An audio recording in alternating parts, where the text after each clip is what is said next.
ایک لمبا عرصہ ہم ہندوؤں کے ساتھ رہے اور ان کی بہت ساری چیزیں مسلمانوں کے اندر اس طرح دھنس چکی ہیں رسوم و رواج کے حوالے سے بھی اور عقائد و نظریات کے حوالے سے بھی کہ جن سے باہر نکلنا ابھی تک ہمارے لیے ممکن نہیں ہے۔ اسلامی اور مشرقی معاشرے کا جو بنیادی فرق ہے بڑا سمپل سا ہے۔ اسلامی معاشرہ ایک فطری معاشرہ ہوتا ہے، فطرت کے بالکل قریب، اس لیے کہ دین اسلام خود دین فطرت ہے، تو وہ سارا سسٹم فطرت کے قریب ہوگا، طبیعت کے قریب ہوگا۔ لیکن غیر اسلامی معاشرہ یا مشرقی معاشرہ کہہ لیں، اس کو مغربی معاشرہ کہہ لیں، وہ غیر فطری ہوگا، اس کے قوانین غیر فطری ہوں گے، اس کا انداز غیر فطری ہوگا۔ اور اس سے بھی بڑا بنیادی فرق ایک اسلامی معاشرے اور مشرقی معاشرے کے اندر یہ ہے، اسلامی معاشرہ کسی انسان کے بنائے ہوئے اصولوں پر مبنی نہیں ہوتا، الہامی معاشرہ ہوتا ہے جس کے اصول اور ضوابط اللہ رب العزت کی طرف سے آتے ہیں۔ اللہ کریم اپنے انبیاء پر وحی کرتا ہے اور اس کے نتیجے میں وہ معاشرہ وجود پاتا ہے، اس لیے اس کے اندر غلطی کی گنجائش نہیں ہوتی، اس کے اصول اسلامی ہوتے ہیں۔ جبکہ جو مشرقی معاشرہ ہوتا ہے وہ با اثر افراد نے ہر دور میں اپنی ضروریات کے مطابق اس کو تشکیل دیا ہوتا ہے، اس کے قوانین ہر شخص کے لیے الگ ہوتے ہیں، برابر قوانین نہیں ہوتے۔ با اثر لوگوں کے لیے اس کا الگ قانون ہوتا ہے، کمزور لوگوں کے لیے اس کا الگ قانون ہوتا ہے۔ تو فطری طور پر ابھی تک ہم اسلامی معاشرے کے فرد نہیں بن سکے، نہ سوسائٹی میں اور نہ اپنے گھر کی چار دیواری کے اندر ایک اسلامی معاشرہ ہم ڈیولپ کرنے میں کامیاب ہو سکے ہیں۔ بنیادی فرق کہاں کہاں پر ہے، جہاں کم از کم نشاندہی ضرور ہو اور ہر فرد اپنے طور پر کوشش تو کر کے دیکھ لے۔ سب سے پہلے جو کیٹیگوریکلی ہم اس کو دیکھیں گے کہ مشرقی معاشرے کے اندر یا مغربی معاشرے کے اندر مذہب کا تصور کیا ہے اور اسلامی معاشرے کے اندر مذہب کا تصور کیا ہے۔ مشرقی اور مغربی معاشرے کے اندر معاشی نظام کا تصور کیا ہے اور اسلامی معاشرے کے اندر معاشی نظام کا تصور کیا ہے۔ مشرقی اور مغربی تہذیب کے اندر معاشرتی نظام کیسا ہے اور اسلامی معاشرہ کس قسم کا معاشرتی نظام ہمیں دیتا ہے، اور اس کے بعد ہم یہ جائزہ لیں گے مذہبی تصور کیا ہے انسان کے بارے میں۔ اللہ رب العزت نے ارشاد فرمایا انی جاعل فی الارض خلیفہ، انسان زمین پر اللہ کا نائب ہے۔ یہ کوئی چھوٹا مقام اور مرتبہ نہیں ہے کہ انسان کو اللہ رب العزت نے اپنا نائب مقرر کیا ہے۔ انی جاعل فی الارض خلیفہ، کہ انسان رب کا نائب ہے، حاکمیت اعلیٰ اللہ کے پاس ہے لیکن انسان اس کا نائب ہے۔ جبکہ ہمارے مشرقی معاشرے کے اندر ایسا نہیں ہے، بلکہ وہاں دنیا کے چھوٹے چھوٹے خدا بھی بہت سارے بن گئے ہیں۔ ہر با اثر آدمی اپنی جگہ پر ایک خدا ہے، چاہے وہ سیاسی اعتبار سے ہو، چاہے وہ مذہبی اعتبار سے ہو، چاہے وہ معاشی اعتبار سے ہو۔ چند لوگوں کا وسائل کے اوپر قبضہ ہوتا ہے اور وہ اپنے آپ کو خدا سمجھتے ہیں اور باقی انسان ان کے پیچھے پیچھے ان کے قدموں میں بیٹھتے ہیں۔ یہ مشرقی معاشرے اور اسلامی معاشرے کا بنیادی فرق ہے کہ اسلام انسان کو ایک مقام دیتا ہے، جبکہ مشرقی معاشرہ انسان کو ایک مقام نہیں دیتا جو اس کا اپنا مقام ہے۔ دوسری بات، مشرقی معاشرے کے اندر انسان کی تخلیق کا کوئی خاص مقصد نہیں، بس زندگی گزارنا مقصد ہے، کہ جیسے کیسے بھی ہے الٹی سیدھی اچھی بری زندگی بس چلتی رہے، جس کے اندر نہ اخلاقیات کو دیکھا جاتا ہے، نہ معاملات کو دیکھا جاتا ہے، نہ اور کسی کو دیکھا جاتا ہے۔ جبکہ اسلامی معاشرہ مذہبی تصور یہ دیتا ہے کہ انسان کی تو تخلیق کا مقصد اللہ رب العزت نے باقاعدہ طور پر رکھا ہے، بے مقصد پیدا ہی نہیں کیا۔ فرمایا وما خلقت الجن والانس الا لیعبدون، میں نے جنوں اور انسانوں کو اپنی عبادت اور اپنی بندگی کے لیے پیدا کیا ہے۔ اور دوسری جگہ ارشاد فرمایا ان کی تمام توجیہات کو، ان کی ترجیحات کو ایک نظام کے اندر باندھتے ہوئے اللہ رب العزت کہتا ہے لیبلوکم ایکم احسن عملا، میں تو دنیا کے اندر بھیج تمہیں اس لیے رہا ہوں تاکہ دیکھوں کہ تم میں سے اچھے عمل کر کے کون آتا ہے۔ ایک اور بہت بڑا بنیادی فرق یہ ہے کہ عزت کا معیار مشرقی معاشرے کا بالکل مختلف ہے، مغربی معاشرے کا بالکل مختلف ہے، اور اسلامی معاشرے کا بالکل مختلف ہے۔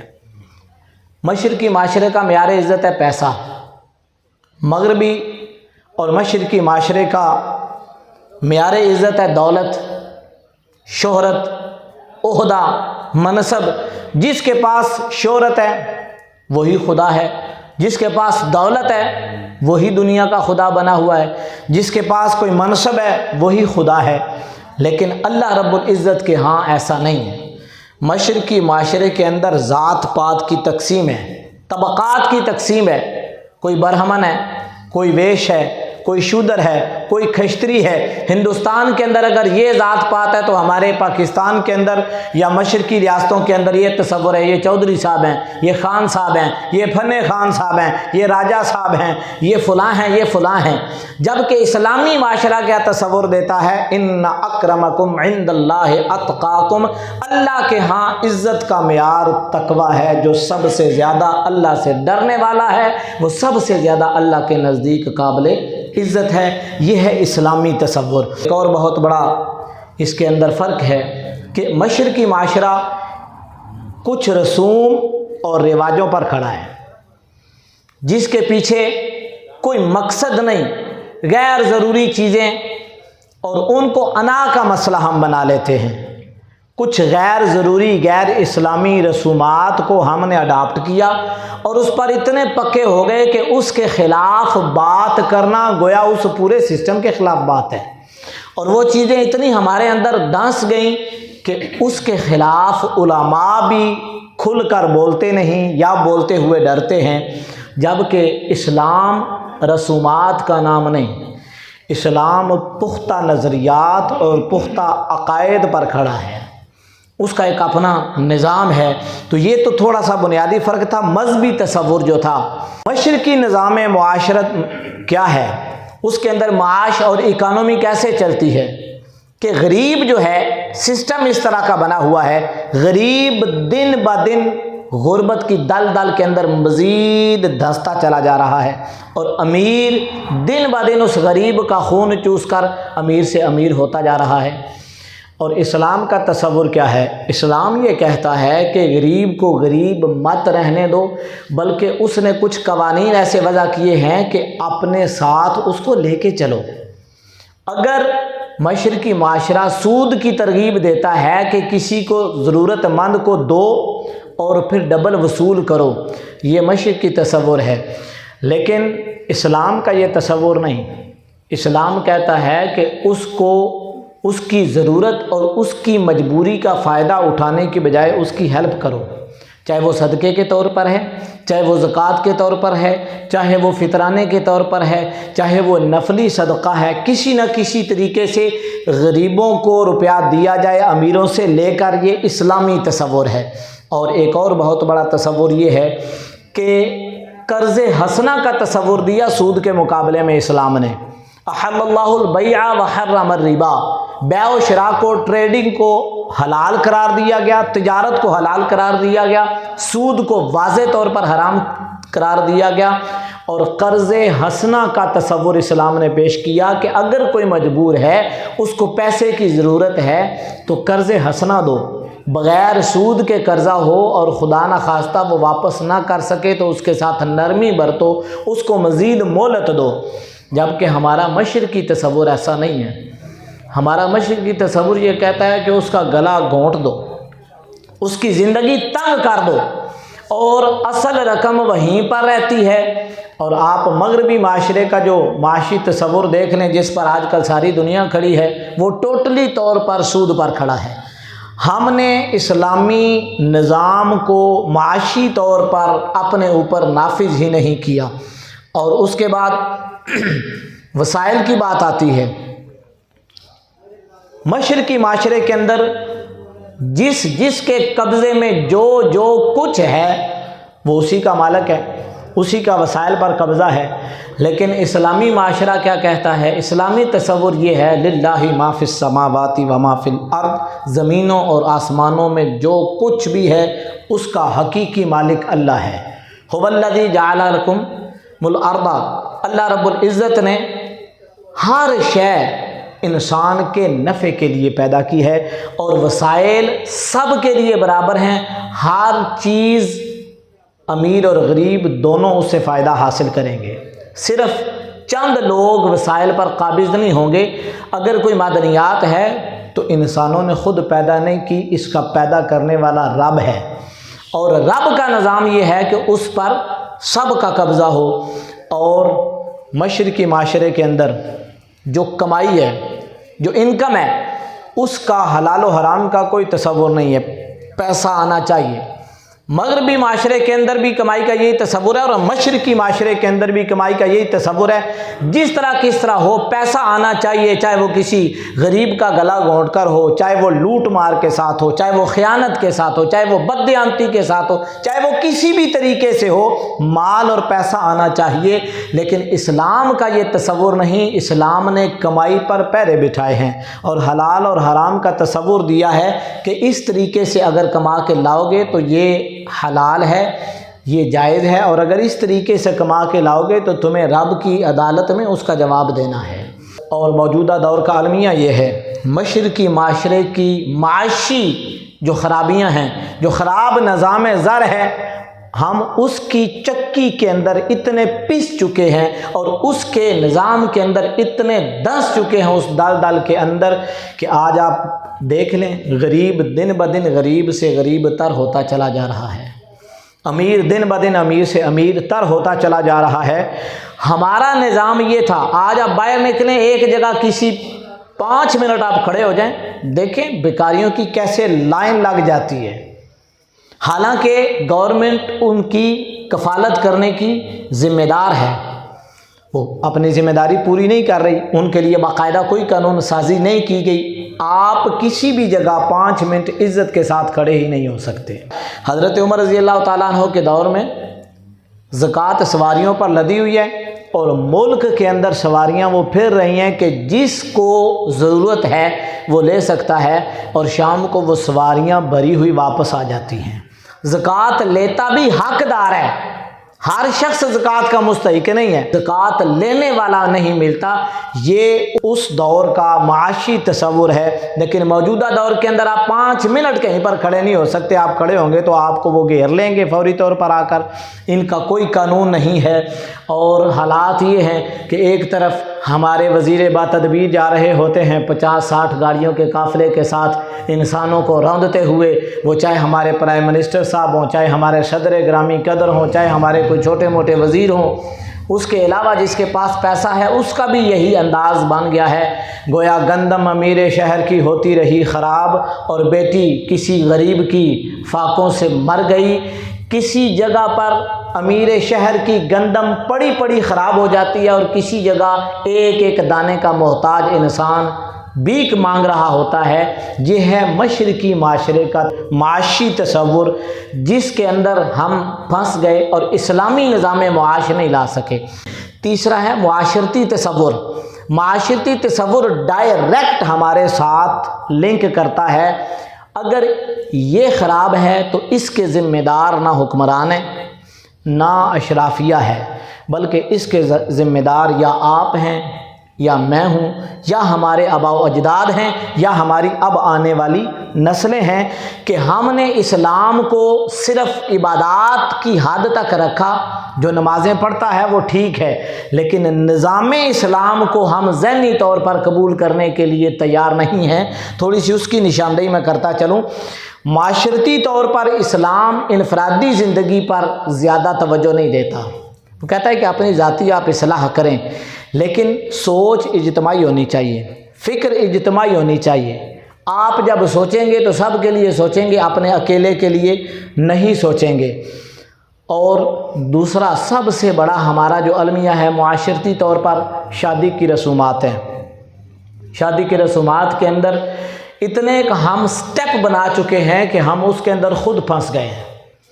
وہ منگنی سے لے کر ہم شروع ہوتے ہیں اور ولیمے کے بعد تک کی رسومات میں، حالانکہ اسلام نے ہمیں صرف 2 چیزوں کا پابند بنایا ہے، ایجاب و قبول کا اور ولیمے کی بھی لیمیٹیشنز ہیں اگر آپ کو استطاعت ہے، وگرنہ وہ فرض واجب نہیں ہے۔ 2 گواہوں کی موجودگی میں لڑکی اور لڑکے کا ایجاب و قبول کر لینا یہ اسلام کا تصور نکاح ہے، لیکن ہم نے اس کو کھینچ کر اتنا لمبا کر دیا ہے، چاہے وہ منگنی کی رسم ہے، چاہے وہ مہندی کی رسم ہے، چاہے وہ تیل کی رسم ہے، چاہے وہ اس طرح کی اور بہت ساری رسمیں۔ میں نے جیسے پہلے کہا کہ چونکہ ایک لمبا عرصہ ہم سکھوں کے معاشرے میں اور ہندوؤں کے معاشرے میں جوائنٹ سسٹم کے ساتھ رہے اور وہ رسومات آج تک ہمارے اندر ہیں، اور اس کے بعد ہماری نئی نسل دیکھتی ہے تو ان کی فلمیں دیکھتی ہے، ان کے ڈرامے دیکھتی ہے، اور وہ ہر روز ایک نئے فیشن کا اضافہ کرتے ہیں، اور ہماری نوجوان نسل جو اپنے آباء و اجداد کی رسومات پر تو بڑی کھل کر تنقید کرتی ہے، لیکن یہاں وہ بھی انہی معاملات کا شکار ہو جاتی ہے کہ شادی کے اندر سادگی نہیں ہونی چاہیے۔ اور اس سے بڑا المیہ یہ ہے کہ ہم میں سے ہر شخص، چاہے وہ مذہبی ذہن رکھتا ہے یا غیر مذہبی ذہن رکھتا ہے یا سیکولر ذہن رکھتا ہے، ہر شخص کھل کر تنے تنہا جب مجلس میں بیٹھتے ہیں تو کھل کر اس پر بات کرتے ہیں کہ یہ غلط ہے، لیکن عملی طور پر اپنے گھر میں نافذ کرنے میں سارے کے سارے ناکام ہیں۔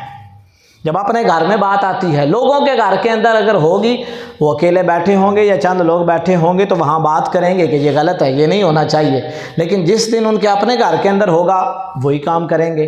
یعنی اخلاقی جرأت ہمارے اندر نہیں ہے کہ ہم اپنے گھر کے اندر کھل کر اسلام کے مطابق زندگی بسر کر سکیں۔ اس میں آپ یہ جملہ کہہ سکتے ہیں کہ ہم نے اندر سے اسلام کو قبول ہی نہیں کیا، ہم نے صرف ظاہری طور پر اسلام کو قبول کیا ہے، دل ہمارا مغرب زدہ ہے یا ہمارا مشرق زدہ ہے، ہمیں وہ رواج اور وہ رسوم زیادہ پسندیدہ ہیں۔ اس کے بعد اسلامی معاشرے کا تصور عورت کے بارے میں بالکل الگ ہے اور ہمارے مشرقی معاشرے کا بالکل الگ ہے، اور اگر کوئی سمجھتا ہے کہ آج کے زمانے میں یہ بہت جدید ہو گیا ہے تو وہ بھی غلط سمجھتا ہے۔ جو پہلا تصور تھا، چاہے وہ عرب کا معاشرہ ہے، چاہے وہ مغرب کا معاشرہ ہے، چاہے یہ ہمارا مشرق کا معاشرہ ہے، عورت کا تصور بالکل ڈیفرنٹ ہے۔ وہاں پر بچی پیدا ہوتی ہے، قرآن اس دور کے اس کلچر سے پردہ اٹھاتے ہوئے کہتا ہے وَإِذَا بُشِّرَ أَحَدُهُم بِالْأُنثىٰ ظَلَّ وَجْهُهُ مُسْوَدًّا وَهُوَ كَظِيمٌ۔ اگر کسی کو یہ پتہ چل جاتا ہے، خبر پہنچتی ہے تمہارے ہاں بیٹی کی پیدائش ہوئی ہے، تو وہ مارے شرم کے سیاہ ہو جاتا ہے، وہ ڈھونڈتا یتوارا من القوم من سوء، وہ ڈھونڈتا ہے کہ میں کہاں اپنا منہ چھپاؤں کہ میرے ہاں بیٹی کی پیدائش ہوئی ہے، یا مر جاؤں یا اسی شرمندگی کے ساتھ۔ اور ہمارے ادھر مشرق کے اندر آئیں تو یہاں کیا تصور ہے عورت کا؟ ستی کی رسم کے بارے میں تو آپ سب جانتے ہیں، یہ ہمارے انڈیا میں شاید آج بھی ہے، ہمارے جو قبائلی علاقہ جات ہیں ان کے اندر اس سے ملتی جلتی رسومات ضرور ہیں، کوونی کی رسم ہے، جس طرح کی بھی ہے، کہ عورت کو آج بھی ہم نے اسی مقام پر رکھا ہوا ہے۔ اگر کسی کا خامد مر جاتا ہے تو اس کو خامد کے ساتھ اس کی چتا کو جلا دیا جاتا ہے۔ یہ تصور عورت کا، یہ مقام عورت کا ہے، اور اسلام نے اسی عورت کو کیا بلند مقام دیا۔ عرب کے معاشرے کے اندر آپ نے دیکھا جس معاشرے میں اسلام اور پیغمبر اسلام تشریف لائے، وہاں ماں کا تصور یہ ہے، ماں کے ساتھ باپ کے مر جانے کے بعد سلوک یہ ہے کہ بیٹا گلے میں رسی ڈال کے منڈی کے اندر ماں کو بیچ کے آتا ہے، لیکن اللہ رب العزت نے منڈیوں کے اندر بکنے والی ماں کے قدموں کے نیچے عرش کی جنت کو رکھ کے دوبارہ عرش کی بلندیاں عطا کی ہیں۔ یہ ہمارا اسلامی معاشرہ ہے۔ آج اگر ماں کے قدموں کے نیچے جنت ہے تو وہ کسی مغرب کی دی ہوئی نہیں ہے، نہ کسی مشرق کی دی ہوئی ہے، وہ ہمارے اسلام نے دی ہے۔ یہ تصور، ماں کو یہ مقام، ماں کو یہ بلندیاں اسلام نے دی ہیں۔ آج اگر جبین نیاز جھکنی چاہیے عورتوں کی تو اسلام کے معاشرے کے سامنے جھکنی چاہیے کہ جس نے انہیں وہ مقام عطا کیا۔ اگر کسی معاشرے کے اندر عورت کو مقام نہیں مل رہا تو اس میں اسلام کا قصور نہیں، اس میں ہمارا قصور ہے کہ عملی طور پر ہم نے اسلامی معاشرہ قائم ہی نہیں کیا، اسلامی معاشرے کا تصور ہماری سوسائٹی کے اندر ہے ہی نہیں۔ اور پھر آپ یہ بھی سمجھتے ہیں کہ وہاں طاقتور کو انصاف مل جاتا تھا، کمزور کو انصاف نہیں ملتا تھا۔ یہ مشرقی روایات تھیں۔ مغربی روایات تھیں، عربی روایات تھیں، اور ہماری اسلام نے جب فاطمہ بنت اسد چوری کرتی ہے اور مخزوم قبیلے کے لوگ حضرت اسامہ بن زید کو رضی اللہ تعالیٰ عنہ سفارشی بنا کر بھیجتے ہیں کہ اور کسی کی بات حضور نہیں سنیں گے، ان کی بات ٹالیں گے نہیں، تو انہیں بھیجا تو حضور کا چہرہ متغیر ہو گیا۔ آپ نے ارشاد فرمایا تم سے پہلی قومیں اسی لیے ہلاک ہوئیں کہ جب کوئی کمزور چوری کرتا تھا وہ پکڑا جاتا تھا، جب کوئی مضبوط چوری کرتا تھا تو اسے چھوڑ دیا جاتا تھا۔ میرے کریم آقا صلی اللہ علیہ وسلم کا چہرہ مبارک سرخ ہوا۔ آپ نے ارشاد فرمایا کہ اگر فاطمہ بنت اسد کی بجائے فاطمہ بنت محمد بھی پکڑی جاتی تو میں اس کے بھی ہاتھ کاٹ دیتا۔ یہ ہے نظام اسلام۔ اسلام نے ہمیں جو تصور دیا تھا ہم اپنے معاشرے کے اندر وہ لاگو ہی نہیں کر سکے۔ اور اس کے علاوہ شادی کی جو رسومات ہیں، ہر کام میں ہمیں سیرت مصطفیٰ سے رہنمائی ملتی ہے، لیکن ہم لینے کے لیے تیار نہیں۔ آپ وہاں جائیں، آپ کو اپنی گھریلو زندگی جو ازدواجی لائف ہے وہ بالکل ڈیفرنٹ ملے گی۔ نبی کریم علیہ الصلوۃ والسلام نے اپنی تمام ازواج مطہرات کو الگ الگ رہائش دی۔ ہمارے مشرقی معاشرے کے اندر یہ تصور نہیں، ہم جوائنٹ فیملی سسٹم کے اندر جڑے ہوئے ہیں۔ بہت ساری خوبیاں ہیں جوائنٹ فیملی سسٹم کے اندر، میں اس پر بات نہیں کرتا۔ ظاہر ہے عورت کو جو تحفظ جوائنٹ فیملی سسٹم کے اندر ہوتا ہے وہ الگ تھلگ رہ کر نہیں ہوتا، لیکن کیا جوائنٹ فیملی سسٹم ہمارا اسلام کی نظروں میں اسلام کے پیروں کو اور اسلام کی پابندیوں کو قبول کر کے جوائنٹ فیملی سسٹم ہے؟ اگر تو اکٹھے رہ کر آپ کے دلوں میں ایک دوسرے کی محبت دن بدن بڑھتی چلی جا رہی ہے تو بہت خوب ہے، لیکن اگر جوائنٹ فیملی سسٹم کے اندر رہ کر ہر روز ظاہری طور پر ہم قریب ہیں اور ہر روز ہمارے دل ایک دوسرے سے دور ہوتے چلے جا رہے ہیں تو پھر سمجھے ہم اسلام سے دور ہوتے چلے جا رہے ہیں۔ اور میں یہاں شکوہ کرنا چاہوں گا اپنی نوجوان نسل سے کہ جو جوائنٹ فیملی سسٹم کے خلاف تو بات کرتے ہیں کہ ہمارے مشرقی معاشرے کے اندر جوائنٹ فیملی سسٹم ہے، لیکن کو ایجوکیشن پر وہ خاموش رہتے ہیں۔ یہاں انہیں اسلام کی ساری پابندیاں جائز نظر آ جاتی ہیں کہ ایک گھر کے اندر ایک عورت اپنے دیور کے ساتھ پردہ نہیں کرتی، اپنے جیٹھ سے پردہ نہیں کرتی، گھر میں رہنے والے باقی غیر محرم رشتوں سے پردہ نہیں کرتی۔ یہ غیر اسلامی ہے، اس کو پردہ کرنا چاہیے، قرآن کا حکم ہے۔ لیکن میں نے پہلے کہا کہ ہم جوائنٹ فیملی سسٹم کے اندر بندھے ہوئے ہیں اور اس میں ہمارے مشرقی اصول چل رہے ہیں، اسلامی اصول نہیں چل رہے۔ وہاں پردے پر بات کرتا ہے ہمارا نوجوان، ہماری نوجوان نسل بات کرتی ہے، کو ایجوکیشن پر خاموش ہو جاتی ہے کیونکہ یہ انہیں سوٹ کرتا ہے۔ قباحتیں تو اس کے اندر بھی وہی ہیں جو اس کے اندر ہیں، لیکن یہاں وہ بولتے ہیں اور وہاں وہ نہیں بولتے۔ اس کا مطلب ہے یہ دوہرا معیار ہے، جہاں ان کا اپنا ذاتی مفاد ہے وہاں وہ بولتے ہیں۔ اسلام بچیوں کو بالکل تنے تنہا بغیر کسی نگرانی کے چھوڑنے سے منع کرتا ہے۔ کیا ہم اس پر پورا اتر پاتے ہیں؟ نہیں اتر پاتے۔ پھر اسلامی معاشرے کے اندر فَانْكِحُوا مَا طَابَ لَكُم مِّنَ النِّسَاءِ مَثْنَىٰ وَثُلَاثَ وَرُبَاعَ، بغیر عیب کے دوسری شادی، تیسری شادی، چوتھی شادی بغیر اجازت کے اسلام اس کو سپورٹ کرتا ہے تاکہ معاشرے کے اندر گناہ کی کم سے کم ریشو ہو جائے۔ لیکن ہم اپنے آئین سمیت مشرقی روایات کے اندر بندھے ہوئے ہیں، دوسری شادی کو ہم نے عیب بنا دیا ہے۔ اگر کوئی بندہ دوسری شادی کر لیتا ہے تو اس کو کہتے ہیں ماشاءاللہ دوجی کھڑکا لئی نے۔ اب اس کو ہم تنقید کا نشانہ بناتے ہیں، حالانکہ اسلامی نقطہ نظر سے اس نے بالکل ٹھیک کام کیا تھا۔ اسلام 4 شادیوں کی اجازت دیتا ہے اور غیر مشروط طور پر دیتا ہے، جبکہ ہمارا جو آئلی قانون ہے، ہمارا جو خاندانی قانون ہے، اس کے اندر پہلی بیوی سے اجازت لینا ضروری ہے۔ اور جو لوگ صرف اور صرف 4 شادیوں پر اٹر لگائے رکھتے ہیں وہ قرآن کے مکمل مفہوم کو سمجھتے نہیں، حالانکہ قرآن ساتھ میں یہ بھی کہتا ہے وَإِنْ خِفْتُمْ أَلَّا تَعْدِلُوا فَوَاحِدَةً، اور اگر تمہاری معاشی حالت ایسی نہیں، تمہاری جسمانی حالت ایسی نہیں کہ تم انصاف کر سکو تو پھر ایک پر گزارا کرو۔ لیکن سارے کا سارا معاشرے انصاف نہیں کر سکتا، سارے کے سارے معاشرے کی ہی جو ہے وہ معاشی حالت اتنی بدتر ہے کہ وہ دوسری تیسری شادی کو افورڈ نہیں کر سکتے۔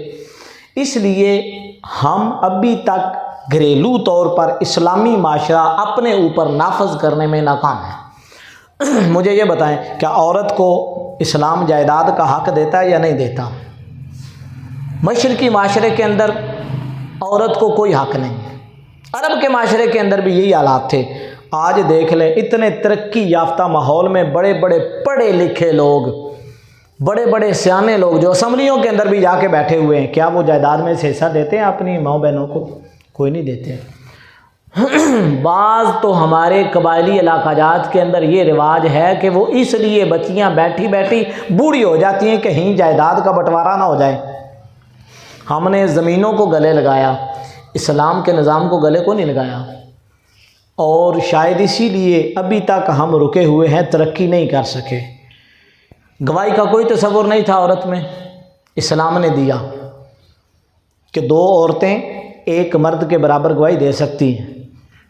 جائیداد کا تصور دیا، اگر بیٹے کے 2 حصے ہیں تو 1 حصہ بیٹی کا بھی ہے، اور قرآن مجید نے کیٹاگوریکلی، میرے خیال میں جتنی تفصیل اللہ رب العزت نے قرآن مجید میں جائیداد کی تقسیم کی دی ہے اور کسی بھی نظام کی نہیں دی، اور اس نظام میں ہم سب سے زیادہ سستی کا شکار ہیں۔ اور پھر میرا ایک بہت بڑا گلہ ہے، اسلامی معاشرے میں رہتے ہوئے نہ ہم نے خود اپنے اوپر اسلامی روایات کو نافذ کیا، اسلامی تصور کو نافذ کیا، اسلامی ٹریننگ کی، نہ ہم نے آنے والی نسل کو ٹریننگ دی ہے۔ ہماری آنے والی نسل بھی غیر تربیت یافتہ ہے۔ دنیا کا ہر نظام قبول کرنے سے پہلے ہم اس کو سمجھتے ہیں۔ آپ کو تو کوئی محکمہ جاب نہیں دیتا جب تک آپ کے پاس پروفیشنل ڈگری نہ ہو اس کو چلانے کے لیے۔ آپ کو تو بینک کی کیشیئر کی کرسی پہ کوئی نہیں بٹھاتا جب تک آپ کو اس کرسی کے تقاضے پورے نہ پتہ ہوں۔ لیکن ہم غیر تربیت یافتہ بچیوں اور بچوں کی شادی کر رہے ہیں، اور اس کا نتیجہ کیا ہو رہا ہے؟ نتیجتاً جس طرح کی بچیوں کی ہم نے شادی کی ہے اسی طرح کی نسل ہمارے پاس پھر آ رہی ہے۔ غیر تربیت یافتہ لوگوں کے ہاں بھئی اولاد کی اخلاقی تربیت کس نے کرنی تھی؟ والدین نے، اور والدین خود غیر تربیت یافتہ ہیں۔ گھروں کے اندر میاں بیوی کے درمیان گالم گلوچ عام ہے، بدتمیزی عام ہے، نتیجتاً اولاد بھی اسی طرح کی نکل رہی ہے، اور پھر ہمیں گلہ ہے کہ ہمارے بچے بدتمیز ہو رہے ہیں۔ میں نے ایک دفعہ پہلے بھی کہا تھا کہ جب آپ کسی بچی کو تھپڑ مارتے ہیں یا کسی بچے کو تھپڑ مارتے ہیں، آپ اس کو نہیں تھپڑ مار رہے ہو، اس کی آنے والی نسلوں کو بھی تھپڑ مار رہے ہیں۔ کیوں؟ آپ نے سیکھا اپنے بڑوں سے تربیت کا یہ انداز، تھپڑ مارنے والا، آپ نے وہی آگے پہنچا دیا۔ اب جس نسل کو آپ تھپڑ مار رہے ہیں نا، وہ سیکھ بھی رہی ہے، صرف تھپڑ نہیں کھا رہی، وہ سیکھ بھی رہی ہے، اور کل آ کر آنے والی نسلوں کو بھی وہ اسی طرح تھپڑ مارے گی۔ تو ہم نے کیا اس نظام سے کیا سیکھا؟ نہ ہمارا معاشی نظام اسلام کے مطابق، نہ ہمارا مذہبی نظام اسلام کے مطابق، نہ ہمارا معاشرتی نظام اسلام کے مطابق ہے، تو ہم کہاں کھڑے؟ ہم میں سے ہر شخص، چاہے وہ مذہبی ذہن رکھتا ہے یا غیر مذہبی ذہن رکھتا ہے یا سیکولر ذہن رکھتا ہے، ہر شخص کھل کر تنے تنہا جب مجلس میں بیٹھتے ہیں تو کھل کر اس پر بات کرتے ہیں کہ یہ غلط ہے، لیکن عملی طور پر اپنے گھر میں نافذ کرنے میں سارے کے سارے ناکام ہیں۔ جب اپنے گھر میں بات آتی ہے، لوگوں کے گھر کے اندر اگر ہوگی، وہ اکیلے بیٹھے ہوں گے یا چند لوگ بیٹھے ہوں گے تو وہاں بات کریں گے کہ یہ غلط ہے، یہ نہیں ہونا چاہیے، لیکن جس دن ان کے اپنے گھر کے اندر ہوگا وہی کام کریں گے۔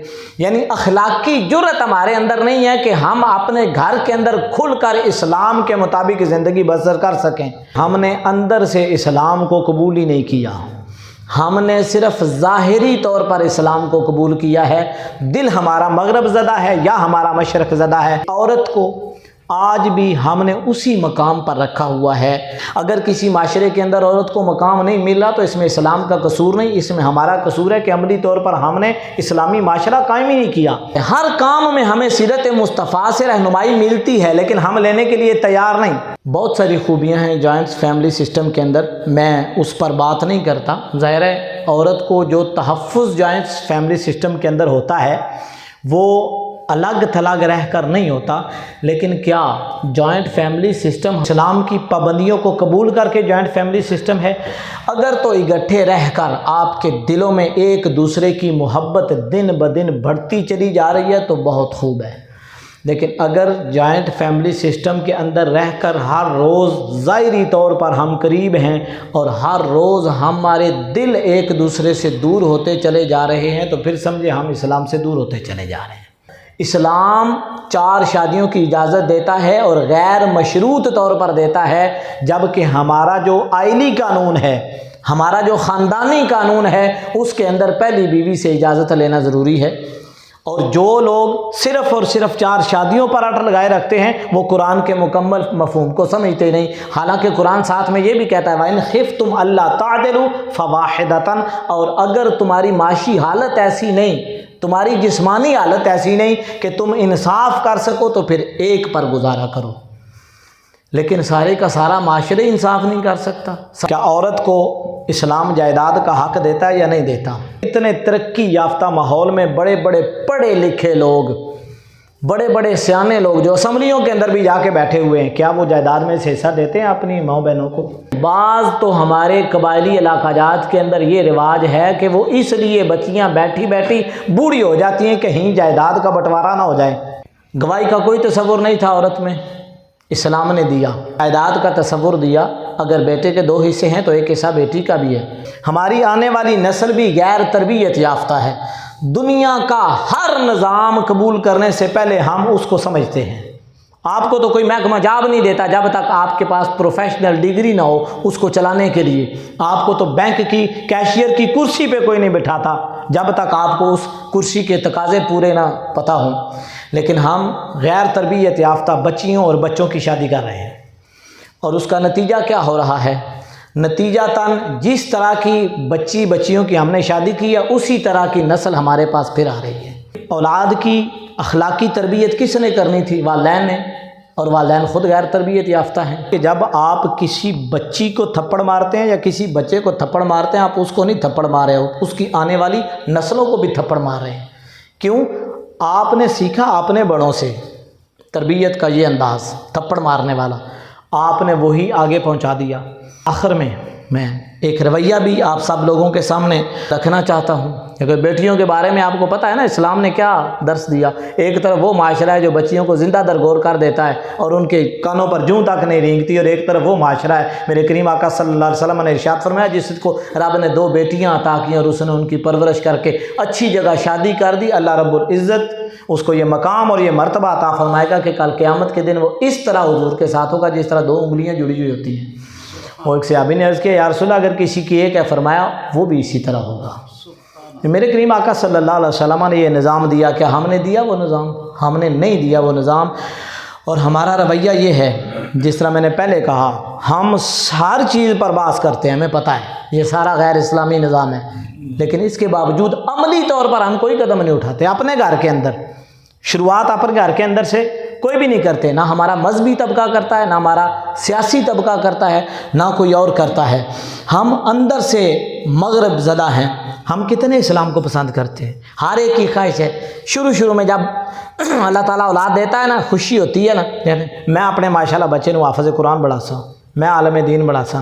وقت گزرنے کے ساتھ ساتھ وہ جب تعلیم کی دہلیز پر قدم رکھتے ہیں، مجھے یہ بتائیں کہ اس وقت ہماری سوچیں کیا ہوتی ہیں؟ یہ ڈاکٹر بن جائے گا، یہ انجینئر بن جائے گا۔ میں نہیں کہتا کہ یہ نہیں بنانا چاہیے، آپ بنائیں، آپ آزاد ہیں، لیکن وہ صرف اور صرف دنیا کی تعلیم لے کر آئے ہیں، اسلام کی کوئی تعلیم لے کر نہیں آئے۔ ہمارے ہاں جب رشتے ہوتے ہیں تو کیا دیکھا جاتا ہے؟ بچے کی تعلیمی کیفیت کیا ہے؟ اس نے یہ ڈگری کی ہے، اس نے یہ ڈگری کی ہے، یہ پی ایچ ڈی بھی ہے، یہ ایم فل بھی ہے، اس نے ایم اے بھی کیا ہے، اس نے بی ایڈ بھی کیا ہے، اس نے یہ کورس بھی کیا ہے، یہ کورس بھی کیا ہے۔ بھئی ان کورسز کا شادی کے ساتھ کیا تعلق ہے؟ کیا یہ کورسز شادی کی زندگی گزارنے اور ازدواجی لائف کے بارے میں کوئی رہنمائی کرتے ہیں؟ ایک کورس بھی رہنمائی نہیں کرتا اس کی کہ آپ نے ازدواجی لائف کس طرح گزارنی ہے۔ یہ تو آپ کی روٹی کمانے کے لیے ڈگریاں ہیں، یہ تو آپ کے اخراجات کی رسیدیں ہیں کہ ہم نے یہ حاصل کر لی ہے۔ آپ نہیں دیکھتے کہ پڑھے لکھوں میں طلاق کی ریشو ان پڑھ لوگوں سے زیادہ ہے؟ کیسے؟ حالانکہ تعلیم تو ان کے پاس ہے، ان کے پاس تعلیم صرف دنیا کی روٹی کمانے کی ہے۔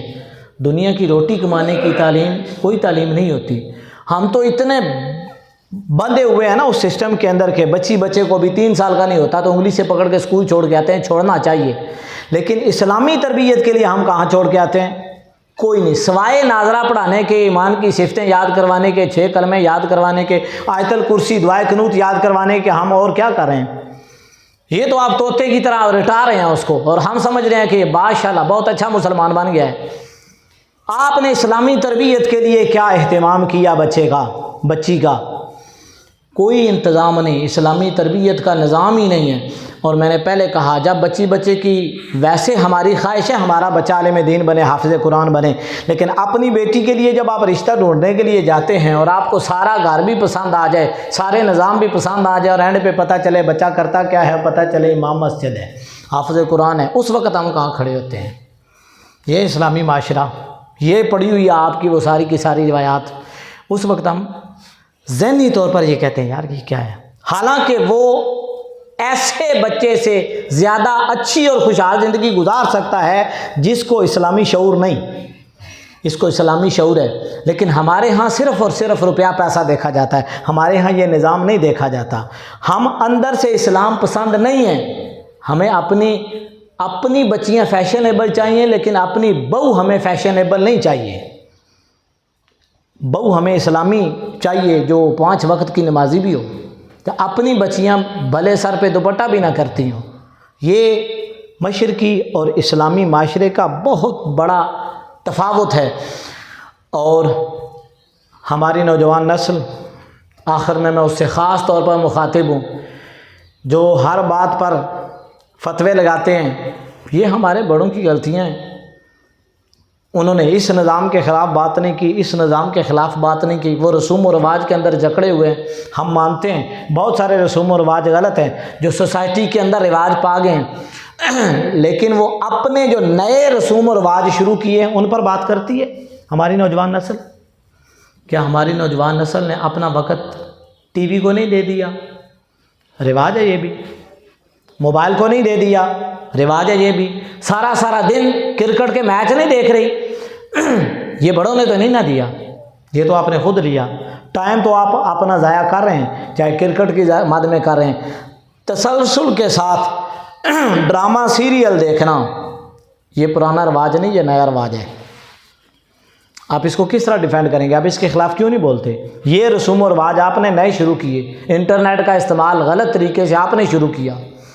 سارا دن موبائل پر فلمیں اور ڈرامے دیکھنا اور عجیب و غریب کام کرنا، یہ نیا رسم و رواج ہے، پرانے لوگوں کے پاس تو نہیں تھا۔ ہمارے ہاتھوں سے قرآن نکل گیا اور موبائل آ گئے ہمارے ہاتھوں کے اندر، اور سارا دن ہم یا نعتیں سن رہے ہیں یا وہ اسلامی سٹیٹس لگا رہے ہیں۔ اسلامی سٹیٹس لگانے سے اسلام نہیں آتا، اسلام عملی طور پر اپنی ذات پر نافذ کرنے سے آتا ہے۔ لہٰذا خوگر حمد سے تھوڑا سا گلہ بھی سن لے اور اپنی ملت پر قیاس اقوام مغرب سے نہ کر۔ اقبال نے کہا تھا اپنی ملت پر قیاس اقوام مغرب سے نہ کر، خاص ہے ترکیب میں قوم رسول ہاشمی۔ یہ فاقہ کش جو موت سے ڈرتا نہیں، ذرا روح محمد اس کے بدن سے نکال دو۔ ہم اس وقت تک کامیاب نہیں ہو سکتے جب تک ہم ایک اسلامی معاشرے کا قیام نہیں لا سکتے، اور پہلی نسلوں کو بھی، موجودہ جو چل رہی ہیں ان کو بھی یہ ماننا پڑے گا، چاہے وہ نوجوان نسل ہے، چاہے وہ درمیانی نسل ہے یا بوڑھی نسل ہے، کہ ہم ایک اسلامی معاشرے کو قائم کرنے میں ناکام رہے ہیں، اپنے گھر کے اندر، اپنے گھر کے باہر، اپنے معاشی نظام میں، اپنے معاشرتی نظام میں، اور اپنے سیاسی نظام میں، اپنے مذہبی نظام میں، اور ہمارے رویے اسی طرح کے ہیں۔ ہم کو آزادی بھی ملی تو کچھ ایسے ہمدم جیسے کمرے سے کوئی صحن میں پنجرہ رکھ دے، ہے پنجرے میں ہی ہیں، بس پنجرہ تھوڑی سی روشنی میں آ گیا ہے اور ہم یہ سمجھ رہے ہیں کہ ہم آزاد ہو گئے ہیں۔ یہاں میں ایک جملہ اکثر کہا کرتا ہوں، ہمارے لوگ کہتے ہیں پاکستان آزاد ہوا ہے، پاکستان آزاد نہیں ہوا، پاکستان تقسیم ہوا ہے، سسٹم وہی ہے۔ اللہ رب العزت ہمیں دل سے اسلامی نظام کو گلے لگانے کی توفیق عطا فرمائے۔ ادخلوا فی السلم کافہ کی عملی تفسیر اپنے گھروں سے شروع کرنے کی توفیق عطا فرمائے۔ وآخر دعوانا الحمدللہ۔